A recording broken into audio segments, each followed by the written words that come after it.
काल रात्री 2 वाजता या निवडणुकीच्या प्रक्रियेदरम्यान अ, जवळपास 200च्या आसपास बाहेरून लोक आल्याची माहिती एफ-एस-टी पथक आणि पोलीस स्टेशनला प्राप्त झाली होती. त्याची आपण खातरजमा केलेली आहे. खातरजमा करून कुठलेही कारण न देता इथे उपस्थित राहिल्या प्रकरणी गैरकायदेची मंडळी आणि लोकप्रतिनिधित्व कायदा या अंतर्गत इथे गुन्हा दाखल झालेला आहे.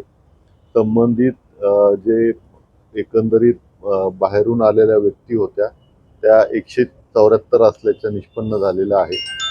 तर शासकीय अधिकाऱ्याच्या आदेशाचा अवमान केल्याप्रकरणी तसेच विनापरवाना गैरकायदेशीर जमवल्याप्रकरणी त्यांच्यावरती गुन्हा दाखल झालेला आहे.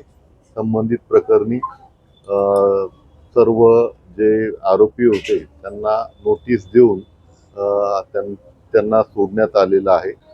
नक्की काय कारणासाठी यांना आणलं होतं आणि त्याची नक्की मोडस ऑपरेंडी काय होती यासाठी आमचा तपास सुरू आहे. नुकताच गुन्हा दाखल झालेला आहे. आमचे तपास अधिकारी तपास करून याविषयी अधिक विस्तृत खुलासा करतील. ते मॅरेज हॉलचे जे ओनर आहेत त्यांच्यावरतीही आपण कारवाई केलेली आहे.